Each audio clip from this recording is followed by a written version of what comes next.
to Basketball on Figueroa, the only podcast breaking down the Lakers, Clippers, and Sparks. I'm your host, Edwin Garcia, and joining me today, as usual, is my co-host, Dar-E-N Vaziri, aka Dime Dropper. Dime, how you doing? Doing pretty solid, Edwin. My middle school team is 2-0. And my park teams are also undefeated as well. So right now I'm having my best stretch as a coach ever. Clippers, we'll get into that. They're doing pretty solid, but off of a loss that we're doing this episode. So different than the last couple of weeks, but looking forward to getting right into this Laker game against the Oklahoma City Thunder on Monday night. Before we do that, I got with this middle school team. Is there tension in the locker room? Are people complaining about rotations? People want certain minutes. Is there any tension, or is winning solving everything right now? I wouldn't say tension, but definitely people wanting minutes. I mean, it's hard. I have 12 talented kids, and it's tough to give everybody playing time. I make a list after every game of the kids I felt like I could have given more playing time to, or that I kind of felt bad for that could have played more. So hopefully this upcoming game this week, we can give some of those kids some more minutes, and hopefully we blow team out. If we blow team out, everybody gets all their minutes, but I also want to win games as well. Understood. All right, let's jump into it. Like you said, we had Lakers OKC just finished up. Normally, I would not be available for this because I would be at crypto, but because it's MLK Day, I had it off because it was a national holiday. So since I was off, again, it's part of it. We kind of have to respect that, and I didn't push to go because then that kind of creates a toxic work environment where I'm working on the holidays there. So I just sat back, I chilled, I watched it at home. And we're doing the pod immediately after this game finished 10, 15 minutes ago. Lakers were able to get the win 112-105 against the Thunder, and a really, really strong win. Obviously, the emotions have been sky high with the Lakers. Every game is DEFCON 5, fire everybody, disaster class, all this stuff. And we'll get into some of those low points because there were a lot this past week. But this was definitely a high point. There was a little bit of a mix-up with the starting lineup. Dave McMiniman tweeted out that he talked to Darvin Ham in the pregame and that they were going to go to the old lineup, the one that had so much success. And then he had to basically retweet a retraction saying he talked to him again, and actually that false alarm. So that caused a whole hoopla and kind of brought in some negative energy, at least online, entering the game. But they took care of business. They went with the starting lineup of AD, Prince, LeBron, D'Lo, and Austin Reeves. D'Lo was a little bit questionable with a non-COVID illness, but he toughed it out. And everyone else, as I said, just rolled out the starting five they're going to be playing with now that Cam's gone for at least a little bit. And they won the game. AD, 27 points, 15 rebounds. LeBron was back, 25 points. And they were able to beat the second best team in the West. They've only had 11 losses prior to this game, and they've lost 2 of those losses have come against the Lakers. So, Dime, yeah, they're 20-21. We understand that, but they have a lot of good wins under their belt, and we know they're not sneaking up on teams. So, what did you see from this game? Saw a lot of switching on both sides, with Chet Holmgren and Anthony Davis being versatile big men that can guard anyone on the court. And I thought that Chet, as great as he was, and I think he made a huge impact defensively, like one of the more impactful games I've seen from a player defensively this season in a loss, if not the most. But when the Lakers switch guys like D'Lo, Vanderbilt, Rui onto Chet, it wasn't really, you didn't get too much from Chet. I mean, he had some nice moments of great handles, and even when you did, you got Chet drawing 2 defenders. The Thunder, this was just and they shoot the best 3-point percentage in the league over the Clippers. Clippers are second, Thunder are first. Well, they did not shoot the ball well from 3 in this game. 31% and 42% from the field. And I think the biggest thing that stood out to me, besides the amazing defensive AD as usual, Austin Reeves and D'Lo really held their own defensively in this game. And that's the way they can share the floor, because offensively, the Lakers look like a totally different team in this game. Just have more threats out there. And I liked the less is more approach from LeBron. Less on ball, less pick and roll with you. Great cuts when the defense was falling asleep. But the thing is, to consistently have that off ball stuff and then reduce his on ball workload, I think he needs to be trusting D'Lo and Reeves. And I think the only way that he will gain their trust is for them to be consistent. And that's been the thing that's lacked mainly from D'Lo. Austin Reeves, you know what you're going to get.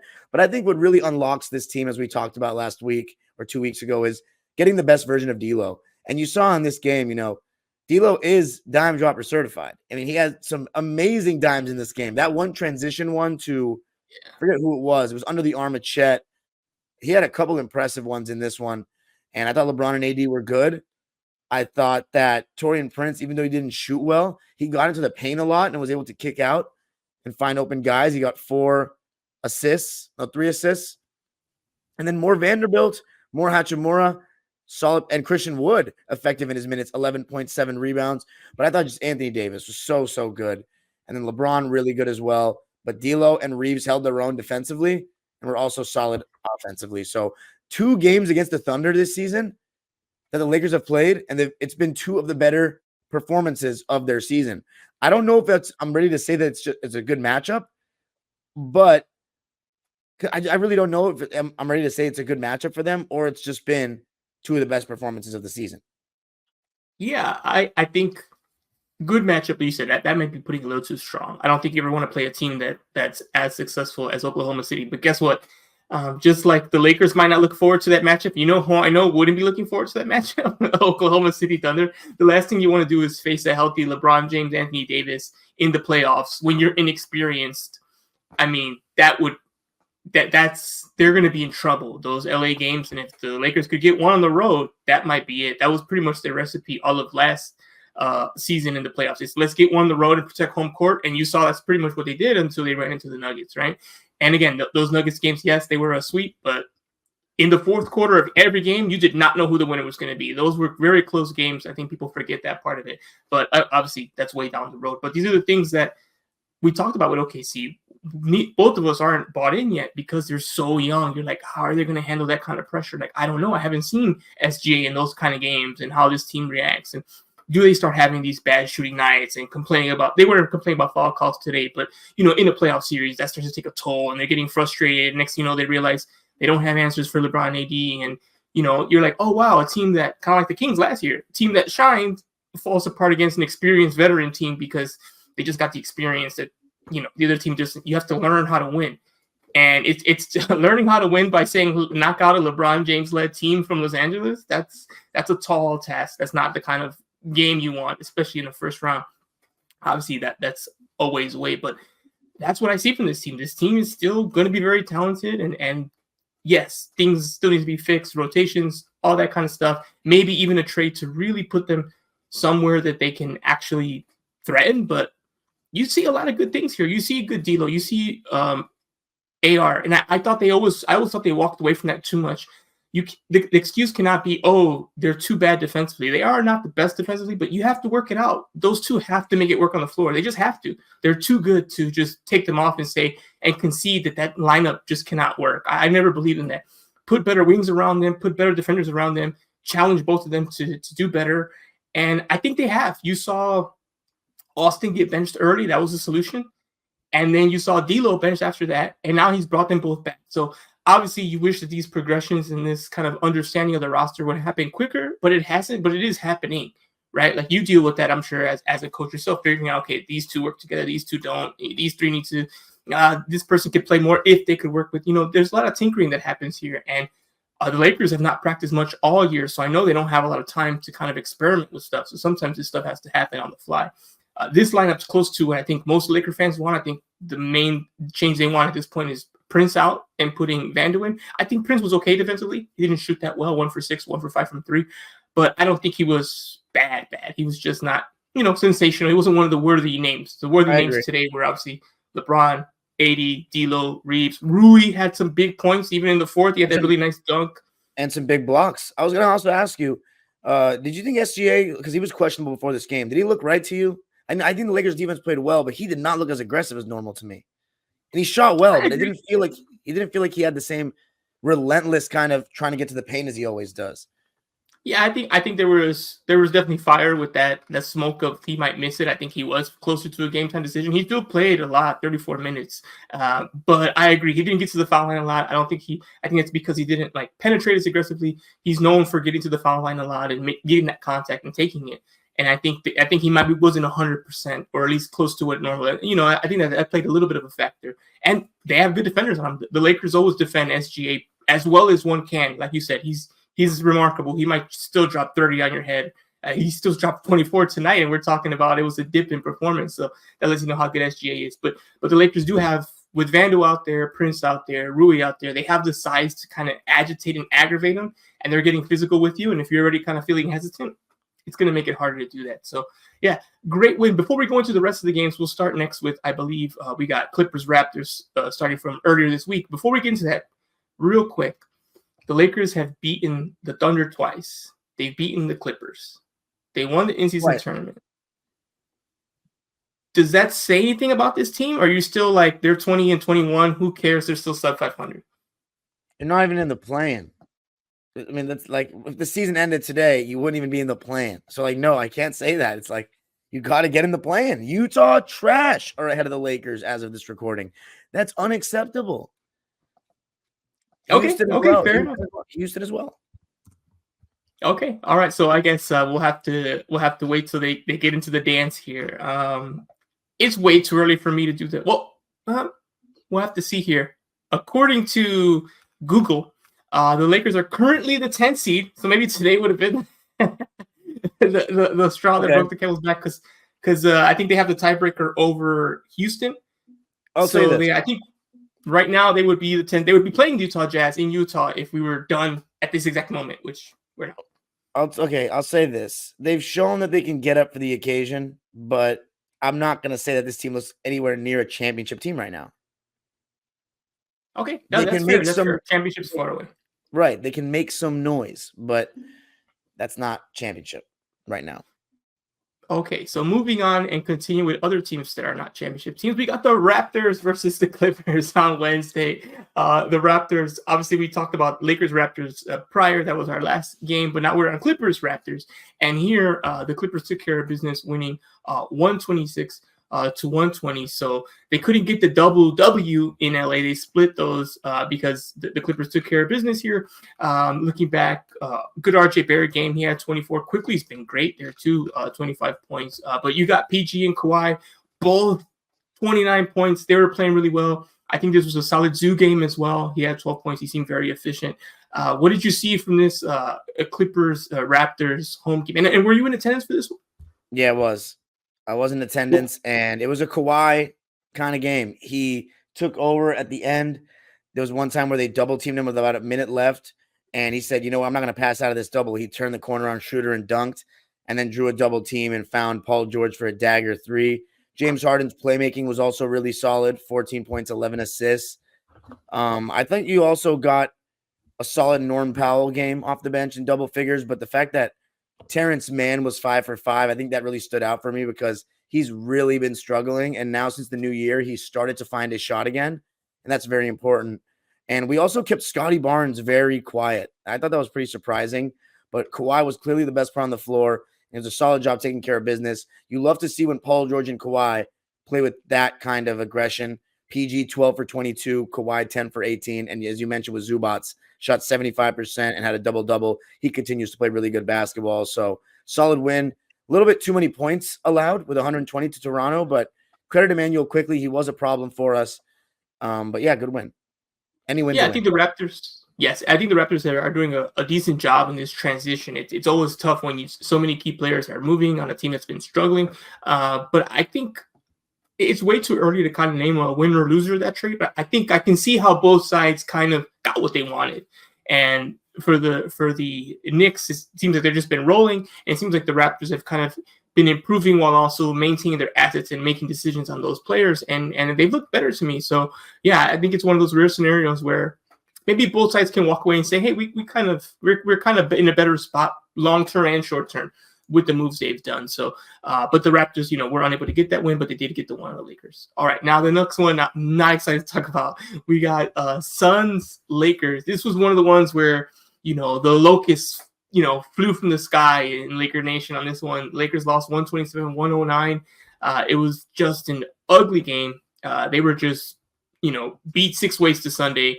No doubt about it. LeBron barely got his 10 points for his double-digit streak to continue. Neither LeBron or AD played in the third quarter. They were absolutely dominated. All Devin Booker I think he's still hitting jumpers. He was just an animal. He had 31 points, and Beal had 37. Poor Reeves, we talked about his defense. He was getting beat. He was just getting absolutely destroyed. Booker was scoring everything he wanted on him. The few times he switched on KD, that went how you thought it would go. And the Lakers just couldn't get anything. And it was in the arena, you could hear the boos. You could hear the dejection from the crowd. They were just like, wow, we're really getting smoked. And, the whole fourth quarter was garbage time because that's how out of hand it was. So not too much for me to talk about here. That's positive. It was a very rough game. What did you see from this Lakers-Phoenix matchup? I think this game was a total embarrassment. I think, as you mentioned, Austin Reeves getting picked on left and right. And what I thought was crazy was the Lakers just kept kind of leaving him on an island. Not much of an adjustment there. But I will say, when Bradley Beal, Devin Booker, and KD are all playing, and they have Grayson Allen, who's leading the league in three-point percentage, that's the vision for Phoenix, is like you kind of have to blitz them on pick and rolls, and then you're in a 4-on-3 situation with Nurkic having two of those big three and Grayson Allen on the three-point line. So it's hard. You got to make a decision. And the Lakers, they don't really have switch everything personnel. If they have Reeves or D'Lo out there, they're always going to get targeted. They actually do have switch everything personnel, but they'd have to go to a lineup without Austin Reeves and D'Lo kind of for that. Mm-hmm. And LeBron, I thought it was just one of his worst games of the season, just on both ends of the floor. It's one of those where he didn't really even show up. Had a couple of nice passes, but that's all I can say. KD made it an effort to pick up LeBron and guard him a lot of the game, and he did an amazing job. He really kind of locked him up. And yeah, it was just a really good game for the Suns and a horrible game for the Lakers. But I also thought they just, second effort on an offensive rebound, transition defense, these little things, the Lakers just didn't have it. And it was pretty a poor effort for what was probably a very expensive game for the fans. So that was really an all-time low, in my opinion, of this season. They're getting killed by the Suns. No Rui Hachimura in this game, right? Or was it no Rui or Christian Wood. So you definitely had a deficiency of scoring on the bench, but it was just, bad three-point shooting again. Actually, no, they shot well from three, but that's the craziest part is they shot 50% from the field and 38% from three, and they still got killed. I think probably a lot of that was garbage time making the stats look better, but yeah, just a terrible performance. And it's good the Lakers got back to winning ways with this Oklahoma City win. But if we had come into the episode with that as the last game, oh man, these guys did not look good at all. Yeah, it was funny because that's when I tweeted out because I was in attendance, so I was there in the media scrum talking to Darvin Ham, and he mentioned they just got to man up, and that went viral. People were just so mad that he said that. So it was an interesting thing again when Laker fans are out for blood, it can be really bad because it's just a really dangerous cocktail. It's like those fans mad, and then the people who want to see the Lakers fall are like jumping on it. Just creates this like really dark energy that just swarms all over everything, and including the players in the locker room and the media. It just the vibes are just bad. Like you could just tell. And yeah, this was a disappointing one. You didn't get a good game from LeBron. No one really played well except for D'Lo. I think D'Lo stepped up. He had 19 points, 7 for 14 from the field. He kind of did his thing, and that's I don't know what's going to happen with D'Lo in this trade deadline. But if he does get traded, even if it's the right move and it makes the team better and all that stuff, I'll always respect him and enjoy the time he's been here and he mentioned it, he's a consummate professional. Like he just does his job. It doesn't matter if he's starting or being benched or being wronged or whatever. He always brings it. He might have an attitude with the media and he might jaw at people, but on the court, he doesn't let any of that, affect them. And he's still, in my opinion, still the best combo and pick and roll with AD it's D'Lo, AD, then LeBron, AD. That's the order when it comes to that very specific play. In general, of course, AD, LeBron are the better duo. But on the pick and roll, if you said we have to run one pick and roll play, I'm going D'Lo and AD all day because I know with the ball in D'Lo's hands, he will make the right decision. I don't know if it's going to work out, but if he has to lob it, he'll lob it. If he has to kick it out, he'll kick it out. If he's got the shot, he's got the shot. If he doesn't, he'll make a better pass to reset everything. He's just a magician with that basketball when he's going. And he was the only one really doing anything good. Max Christie's another guy. He was getting picked on. I'm a big Max Christie fan. I believe he'll be an NBA starter at some point in his career. Not this year, but give him 3 years. I think he'll be starting for the Lakers or wherever he goes. And this was another one. He was getting picked on when he was out there, and it was just too physical. And he's still getting a rookie whistle. There's a couple plays I'm like, I don't think that's a foul on him, but it was 50-50, and the refs, they still don't know who he is, I don't think, because he's still getting those calls. So he had a rough game. It was just an ugly game all around, and you're right. This was one that it's good that we're a couple, days away from it and a win away from it, because it kind of makes it okay. It's just a loss, an ugly loss, whatever. Compared to, like you said, if we talked about it, if it was tonight's game, that would definitely be the big subject. It would be pretty bad. All right, moving on, we have Clippers against the Teddy Bears, and they took care of business. They beat the Grizz 128-119. Obviously, the Grizzlies, they're an interesting team. They're a try-hard team now. They went from they really are the grind team, because they're just missing so many players, and even more players are injured now than they were for this game. But obviously, they have no job. They're playing with a lot of G Leaguers. They went from a team that was a dark horse to be in the mix to, I don't think they'll be anywhere near the top 10 by the end of the season. But they're giving an effort. The players were still competing, and even in this game, it was a loss, 128-119, but it could have been a blowout given how shorthanded they were. How'd you feel the Clippers performed here in this game? I think defensively they were a little shaky, but overall it was solid, and you just had to take care of business. It's a very shorthanded team, as you mentioned. Paul George had a season high, 37 points. I thought he was really, really good. Just knocking down his three ball. He's been shooting insanely from three lately, and if the season ended today, he'd be shooting a career high. And, well, actually, you know what? Those stats may have changed after the game against Minnesota, but going into the Minnesota game, if the season had ended then, he would have had his career high in field goal percentage, 3-point percentage, and free throw percentage. So playing off of James Harden and Russell Westbrook, having 2 point guards like that, is put him in more of a catch and shoot kind of role. Not that he's exclusively catch and shoot, and I think that balance is going to be important to find for PG, catch and shoot, pick and roll, some ISO, whatever. That keeps him in rhythm because he's very much a rhythm guy. But this was a great game. We were just making his three, and when he is, forget it. And then Kawhi was awesome, both ends of the floor. James Harden had some good stretches in the game, Westbrook as well. So taking care of business, solid win. You got to get a win like that. Yeah. Like you said, you got to get those wins. Those are the ones where you just have to take care of business. The team's beat, but also, players are seeing opportunity, and they're going to try to, make the best of their opportunity. We just, after this recording, we just saw the Grizzlies even more shorthanded beat the Warriors, right? They're not laying down. I think things fans forget about is that, you might not know the names, but those are professionals going after their contract and their whatever. They're always going to give their effort. And we're still early in the season enough where the Grizzlies aren't going to be like benching good players and like kind of throwing games in that sense, So you're still getting them kind of saying, hey, we're going to keep trying until the deadline. Then we'll see where we're at. Then we'll see how far we are, and, et cetera, et cetera. So they're still giving that effort regardless of the fact that Ja's not out there and now Bane's not out there and all these key players are missing. They're still giving their run. And I think they played respectable for where they're at against the Clippers. I didn't expect them to win. They didn't win, but I think they gave a good try-hard effort and said, hey, you have no one that's up to Paul George's, ability on your roster right now. And same with, Kawhi, maybe even James Harden. So if the team you're competing with has 3 or 4 players clearly better than anyone on your roster, very unlikely you're going to win that game. You're going to need a lot of things to go right. So they were unable to get the dub. Another frustrating one here for the Lakers, the last Laker game since we already recapped the Monday one. That was a Lakers 1-game road trip to Utah. I always hate when there's something weird like that, when it's just like 1 game home or 1 game on the road. I know the people making the schedule have a very tough job to do to organize 30 teams' schedules and make sure they work. But I'm always like, why? Why go up to Utah and just come back down? This doesn't make any sense. And I'm always worried, even when it's a home game as well. Like, we're just going to lose because it's just kind of confusing to spend all that time and then, travel and then get out again. And not that that's the reason they lost, but I don't think it helped. And again, Utah's a tough place to win, regardless of how good or bad they are. And the Lakers weren't able to get the W. They lost 132-125.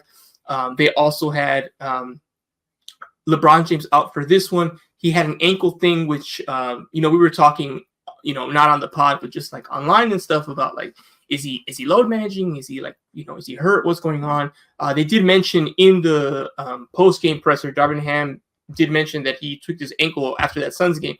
Now, I didn't see when that happened, and if you want to, kind of play like he just said it as a tip or whatever, fine. But that's what he did say. He did say, hey, he tweaked his ankle, and no other information until, the day of the game. Then they said he was doubtful, and then ultimately he was ruled out. And again, you don't want to make excuses, but when you're missing someone like LeBron James, it's going to be hard to win the game. They fought valiantly, though. I think they did give a pretty good effort. They still lost 132 to 125. AD was the disappointing one here. And what was rare about the disappointment was he scored 15. So you're looking at the stats, you're like, oh, that's not that great. But the disappointing thing is 5 for 21. And they really didn't give him the ball in the first half, but he got a lot of touches in the second half, and he just didn't make them. It was just the weirdest thing. He just missed a lot of bunnies. He missed a lot of his hook shots weren't going in. It was just, to me, it was just one of those nights where like, I don't know. Those look like good looks to me. They usually go in.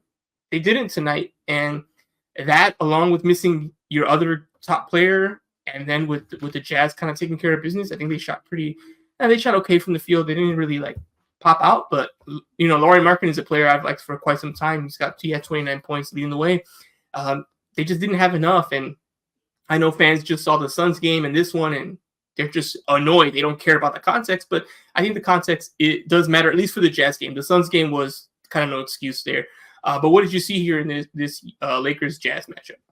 I actually didn't get to watch this one. This is the one Laker game I missed this week. I wanted to ask, though, given the way LeBron just played on Monday night, do you think he could have given it a go? And do you think if he could have, can the Lakers afford to be cautious with a LeBron or an AD with the way the season's going? So when it comes to LeBron James and his injury, I think if it was a game 7, a playoff game, I think he does tough it out. I think they're trying to balance him being ready and pushing and also pacing himself. Again, if we still got, 40 games left, there's a long way to go, and I don't think they want to make it worse. So I think if he did tweak it more and aggravate it in Phoenix, like Darvin Ham said, then I think it was a judgment call. And hey, would a couple days really help?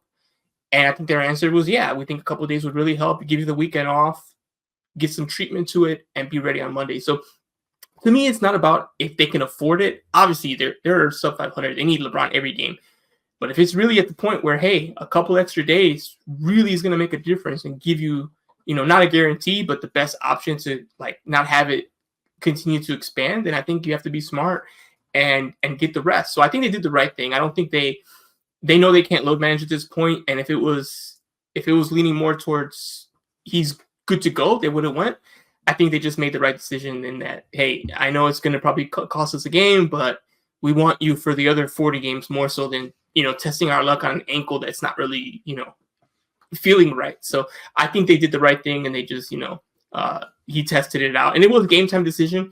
It's funny watching so many people, try to, it's game time decision. He's definitely playing or he's not playing. And I'm like, I think legitimately when it's game time for LeBron, it really is. He tests it out. And if he feels like, oh, no, I'm cool, they go. And if not, he doesn't. And I think when he went through his things, he just felt like, it needs the night off. So I think they did the right thing, even though it did cost them, the game theoretically. Who knows? They might have lost that game anyways. But and I think when you see how he was playing in the other game as well, poor performance, tweaked his ankle, only scored 10 points. It kind of does add up that, he wasn't kind of ready to go there. But luckily they got the win against the Oklahoma City Thunder. So that kind of took care of business. All right. So the last game we're going to talk about here that's passed is the Clippers against the T-Wolves. Now, this is a game that we both were split on. I think you had the Clippers winning, and then I took the T-Wolves kind of on almost like a dare, because I'm also not a big T-Wolves like believer. I just don't buy the team long term, but I do buy the team in the regular season. That's why I picked them, and they did win the game 109-105. This was a tough one. I thought the Clippers were going to take care of this in the fourth quarter. How did you feel going into that fourth quarter of this game, and did you think they were going to pull this one out? No, they didn't feel like it. The Timberwolves, they really have great defensive personnel. I mean, we already know about Gobert, but you know what I thought was interesting? When Gobert was switching on to Clipper players, we weren't trying to take him off the dribble. We weren't trying to make him stay in front. We were just shooting contested shots over the big guy, and it's like, that's not really a recipe for success. And I'll tell you this, Ant was the best player on the court.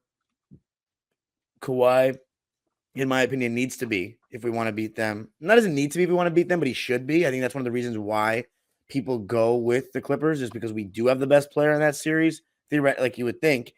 And then I've noticed They have the perfect personnel to guard us. Besides, not Gobert, but McDaniels on Kawhi, Edwards on PG, Nickeil Alexander-Walker, Kyle Anderson, Conley on Harden. They weren't actually using Conley on Harden much, but Yeah. Alexander-Walker, McDaniels, these guys did a good job. Thought Towns had a strong game. But the thing is, Paul George and James Harden combined for 9 for 33. I think Westbrook and Powell were really good. Westbrook had a couple of bad turnovers, but he had a double-double. He had 13 assists. So very impressive there. And Norman Powell's been playing great. And no Zubats. I have to mention that. No Zubats was massive. Tyson Plumlee, and you got to finally see Mason Plumlee play some minutes again now that he's back from injury and Tyson's replaced him. They've been good. They were solid, but they're not rim protectors like Zoo. And Zoo's been playing really good basketball. But James Harden, in the last 2 losses, the Laker one and the Wolves one, he's been bad.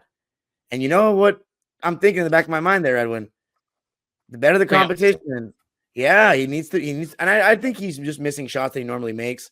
He still creates good offense, but the thing is, a lot of times when he's not having the normal offensive impact he has, his defense can fall off, and then it's a disaster overall. So I think one thing that was interesting in this game was Ty went super, super small in the fourth quarter, like Kawhi at center lineups. Kawhi, Norm, Harden, Russ. It's like the big 4 plus Norm, and it almost worked, but I'd give the Wolves credit. They made some clutch free throws at the end, but against the Lakers, it was Kawhi and Harden that played badly, and Westbrook for that matter. But in this game, we had Paul and Harden play badly. Kawhi was solid, but I think he shouldn't be shooting the same amount of shots as Paul George when he's hitting and Paul's not. And I also think Paul George, because he's shooting so well from 3, the coaching staff is encouraging him to shoot more threes because you already know how that goes, the math game. But I think oftentimes when he's just like, all right, I'm just going to keep gunning him, just keep shooting, he'll shoot himself out of the game or out of a rhythm. And I like when Paul George is aggressive and getting a different diet of shots. So I know he's bought into the catch and shoot thing because he has James Harden and he has Westbrook. But I still think, as I mentioned at the top of the show, that balance is important. So I'm not really that concerned that we lost to the Wolves. I'm not scared of them. But it is what it is. It's unfortunate we couldn't beat them, but it is what it is. There you go. Sometimes that it could just comes down to that, right? Like they're just one games. You do take something away from them, and you start to see a trend. But you don't want to also make mountains out of molehills. It was a close loss against a team that's really, really good, top team in the West, and the Clippers made that run. They really looked like, I thought around the 3-minute mark, I was like, I think they're going to pull it off. And then again, that's the problem with being down by so much. Everything has to break your way. And then just, they hit a couple shots, make a couple stops, and then there you go. And then you miss a couple shots. That's it. You don't have any room for error when you're down by more than 10 points going into the fourth quarter. You're going to need a couple runs and a little bit of luck. And they did do a couple of runs, but the other team just held their own. They did their job. They held their own. And you're right. I think the Timberwolves do have some pretty good personnel. And yeah, I'm pretty much with you on it. Kawhi probably does have to outplay Ant, or at least it's got to be close enough where the margin is not a big difference. Like 2 to 4 point difference or something like that. The stats are very similar. If Ant gets the better of them, it doesn't matter because you got Russ, you got Harden, you got PG. But if it's Ant's dropping 41 and Kawhi's dropping 27, I'm going to assume that the Timberwolves won that game. Because that means he's just on another level. And if Kawhi's not doing it, unless you get a monster game from the other guys, that's probably a loss. So something to monitor as we kind of get a little bit closer to the seedings. A couple things. One, I'm going to go over our weekly totals. There were 6 games. I beat you by 1. I was 4-2 because I took the Timberwolves. That was the only difference. We were pretty much the same everywhere else, and you were 3-3. So it was just the T-Wolves game was the big flip there. We're almost at the halfway point. Who did I say? I said the Lakers going to beat the Suns, and they lost. Oh yeah, I said they were going to beat Utah as well. So yeah, okay. Yeah, I got it here. I'm not going to show the notes because I got all my notes in here, but yeah, I made sure I went back and I listened and made sure we had the numbers right. So 3-3-4-2 this week.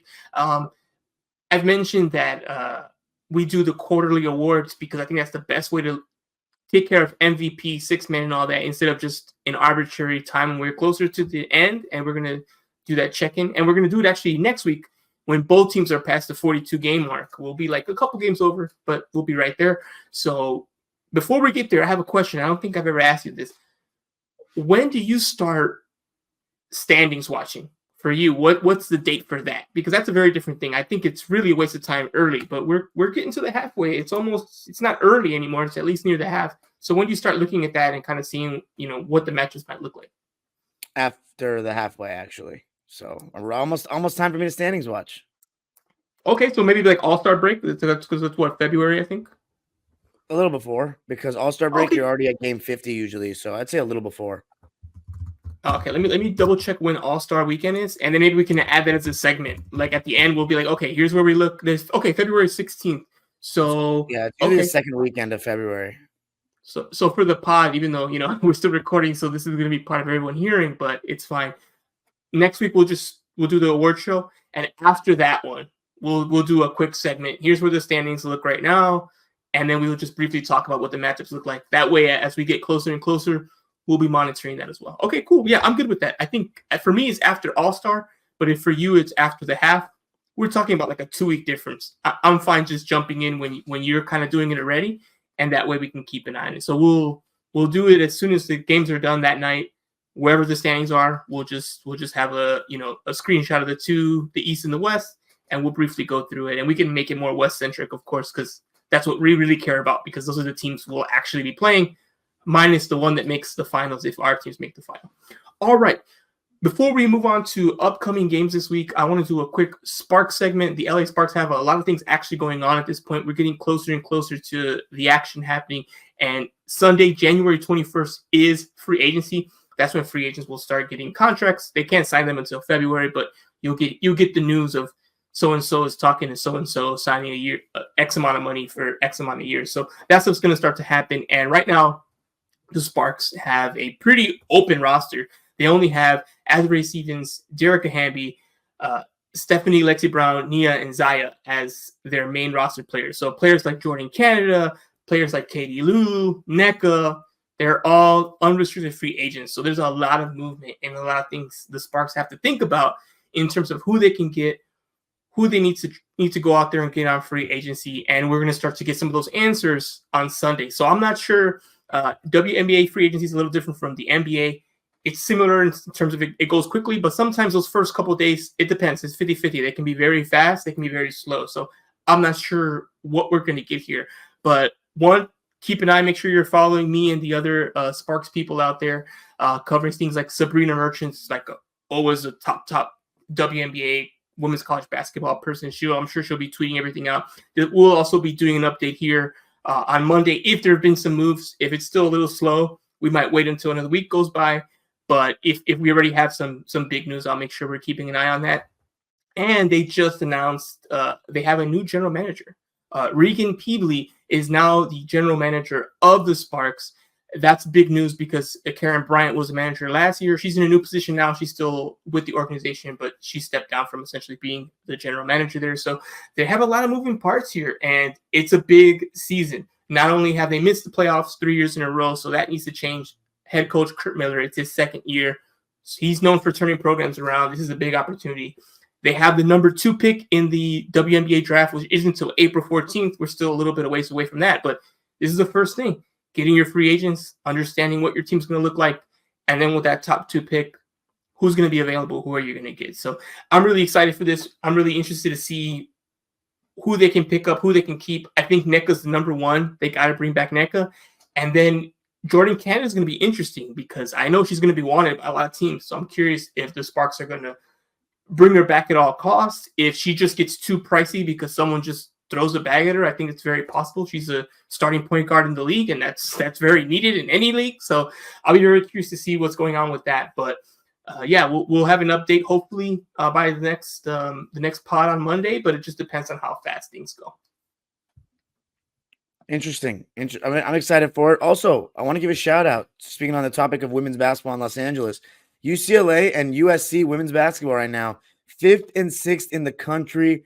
They are the main attraction for college basketball right now in the city. USC is a disaster right now with Isaiah Collier getting hurt. Now maybe Bronny will get some minutes, but still, the season is a disaster. USC will not be in the tournament this year unless they win the Pac-12. They're not going to be. They're not good.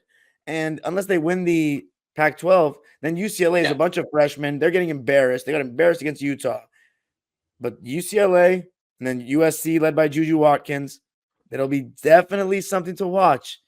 And last year's women's March Madness or NCAA tournament was electric, like the most memorable that I can remember in my lifetime. Yeah. So it would be nice to get some Los Angeles representation in the big dance deep in the tournament with UCLA or USC. So looking forward to that. Yeah, real quick on that, and then we'll move on to upcoming games. Yeah, Juju Watkins is incredible. I've never seen an 18-year-old girl that good ever. If she was, here's my hot take. If she was available in the draft, I would recommend the Sparks take her number 2 at 18. Now she's not going to be available, but that's how good she is. I would take her above everyone in the draft except for Caitlin Clark. I would take her above everyone. She is leading the team at 18. She's running the offense. She's the number 1 scoring option. You just talked about it. She dropped 30 plus points on the Bruins and beat them. Just incredible. And like you said, it's been rising in attention. Last year had so many like viral moments and so many good games. And I think this is the spring. This is the spring that's going to happen. I'm telling you, Juju's going to go off on one of those games and beat a team they weren't supposed to beat, and it's going to make national news. And people in LA already know, people in Southern California already know, but it's not going to be long before she's a household name. People are going to be like, did you see that girl from USC? She just went. That's what's going to happen because she's only 18. Like, Caitlin Clark didn't become a household name until last year. I think Juju's got a chance to do that this year. And she'll still have season after season before she actually goes to the W. And yeah, and she's as LA as they come. She went to Sierra Canyon. I was there for the game against Oregon State. She was just, you could tell she's still just a kid. She's like just taking it all in, and she's signing autographs with everybody, and she just loves playing for in her hometown, her home area, in this region. She could have gone anywhere. She could have gone anywhere in the country. She's like, I'm gonna stay here, and I'm gonna turn this program around. And so far, so good. So yeah, definitely check out the college women's hoops. It's gonna be really, really fun come March time. And the Pac-12 stack. They got like UCLA, they got USC, Colorado just won a big game. Yeah, it's fun out here. And then the Pac-12, as we know, is ending because of these stupid contracts and stuff, and that's a bummer in all men's, women's basketball, football. It sucks everywhere, but this is our last chance to enjoy some Pac-12 sports. So I'm going to enjoy every bit of it before it goes away. So that's how that's going to go.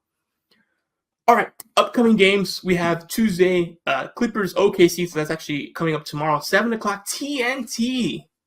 Dime, your boys are on the big screen. What's going to happen? I won't be there. I'll tell you that. It's going to be my 5th missed game of the season, and I'm going to go with the Clipper win because the Thunder on a back-to-back. Lakers made them work hard. We'll see if SGA plays the back-to-back with the injury, and Clippers just lost. I think we win it, and we already lost the Thunder. They're the ones that broke our winning streak, so I'm going to go with the win. Yeah, I'm going to go with the win, too. This one makes me nervous just because OKC is so good, and I'm like, but you're right. I think you kind of talked me into it right now. I'm like, yeah, they are going to be on a back-to-back. They did have a tough game and a loss. It's another one. Can you play up again? Another really tough opponent. So I'm going to go with you as well and say that the Clippers get the W. Okay, cool. So we got 2 Clippers W's there. All right, fantastic. I'm just writing it down. Okay, and then we got the next game on Wednesday, Lakers, Mavs, 5:30 start, ABC. So also nationally televised. I will be in attendance for this one. And it's tough because Luka, man, I'm going to go with the Lakers win. I'm going to say they're going to bring it up again. They're going to get 2 in a row, and they're going to get back to 500. I think obviously Luka's going to have a big game, but I think there's still a team that, they struggle defensively, and for every game that the Mavs look pretty good, they also have one where you're shaking your head and saying, man, what are they doing over there? So I think the Lakers are going to take care of business. I think it will be a close game, but I think they'll take care of business. Luka will still go off. He'll get his, but I think the Lakers have enough defense, and they're kind of understanding they have to go on a run now, especially the players on the fringe. So I think they're going to get the win. You know what? I'll be a nice guy and say they're going to win, but I'm very tempted to say they're going to lose. But you know what? I'm going to go, what you said about Dallas is true. You just don't know what Dallas Mavericks are going to get a lot of times. But I will say when Luka shows up at the Staples Center and Kyrie as well, they usually seem to put on a show. I'm going to go with the Lakers, though. It's going to be a good game, though. These games, Lakers, Mavs, the last couple games at Staples Center have all been like bangers. Yeah, they have been. They've been like OT, last second shots. Yeah, they've been fun. We got Austin Reeves hitting that 3. We had Luka going off, Kyrie going off. Yeah, they've been fun. Not when my team loses, but they've been fun from a neutral perspective. I totally agree. All right, next one we have is Friday, Lakers Nets. Call me silly, but I'm gonna go with another Lakers W. They'll have 3 in a row. 3 in a row. They're rolling now, above 2,500, baby. Come on, the Nets. I mean, let's be serious. Like, I got the Lakers win now. What do you got? It should be Lakers win, so I'm gonna go Laker win. I'll be a nice guy this week. All right, nice guy Dime. That's what they call him in the streets. All right, so and our final game here is going to be on Sunday. We got two actually. We got 2 games on Sunday. We have again Brooklyn's going to stay in town. They're going to play the Clippers at 12:30 matinee. I'm glad that the Lakers don't have to play that one, but it's a 12:30 start here in Los Angeles. Clippers are going to be hosting. Do you have the Clippers taking care of business there, giving the Nets a double L? I do think the Nets will be getting the double L, and I will be at that game. All right, fantastic. So, what time do you leave to go to a Clippers game at 12:30 in the afternoon? Like 11:30. It's no problems going to those early games traffic wise. It's like 30 minutes straight. Yeah, especially on Sunday. That's right. Yeah, those games are always weird too. Like I don't know, like the vibes are different. Like it feels like everyone's routine's a little off. It is. I used to love them as a kid, but it's definitely not the same energy as a night game. I've grown to like night games more for Dodger Stadium too. Yeah, me too. I agree. Yeah, I think it just feels like it's not happening at the right time when it's early, and the crowds like that, they're like groggy. Saturday night, Sunday night too. After Saturday, like everyone's just kind of like not ready for what's happening, and that includes the teams. And then when your team's good, you worry, okay, are they going to fall asleep here and then come out sluggish? And then it's like, hey guys, like I know you're used to like at this point you're having breakfast or something and doing your stretching, but actually it's the second quarter. Like let's get to it going. So yeah, those games are always a little bit weird. We'll see how the Clippers do there. But yeah, I have them also winning. I'm going to go with that. All right, last game. Lakers will also be home. So once you guys leave, they'll clean up, do the whole switch. We got Lakers, Blazers, 7:00 start. We'll just be on Spectrum. The Lakers have to win this one too. I know this is a lot of wins for the Lakers, but I told you January was going to be easier with the schedule. They're going to get some wins. I got the Lakers taking care of business. Portland's not trying to win anything. What are your thoughts here on Lakers Blazers? Can I change a pick? You could change a pick. Yeah, sure. I'm going to go with Dallas beating the Lakers, and I'm going to go with the Lakers beating Portland. And they're not going to win every game. They're going to slip up once. I think it's going to be Dallas. All right, but they're beating the Blazers. They are. Okay. We almost see you couldn't be positive, Dime enough. We almost had the first time we predicted every win. LA wins all week, but now we got a loss, so we'll see what happens. But yeah, I agree. I was like, oh my god, we're about to get a perfect week. Nothing but victories over here. But you got the Mavericks taking care of business. We'll see what happens there with that. I'm sure we'll get something wrong because last week we were 500. So I don't think we're gonna go. Could you imagine if we all predicted wins and they won every game? That would be like impossible. So yeah, probably not gonna happen. But we'll see how things go. So again, next week we'll be past the halfway mark. So we'll also do the midseason awards. So that'll be a big chunk of the podcast. So if you're listening and it hasn't happened yet, think about who's the MVP of the Lakers, who's the MVP of the Clippers, 6-man, who's been the best player, most improved. We don't really do because it's kind of I think we actually can do most improved there. So we'll set up a list there and then we'll break it down again. Dime, I'll send you just the categories, and we won't share it with each other. So we'll both be kind of revealing it to everybody, but we'll have some time to think about it and see also how our list changes now that we're another quarter done. So really excited for that, but we'll see how that goes next week. And then we'll also recap, of course, the games happening here. All right. So that's the end of episode 13. I got some. We were ending a couple minutes early. I wanted to see if you had anything, because I didn't actually get to talk about it yesterday when it happened, but do you want to say anything about the Rams? I mean, that was we're both Rams fans. This is an LA-based show. You got the Rams gear on.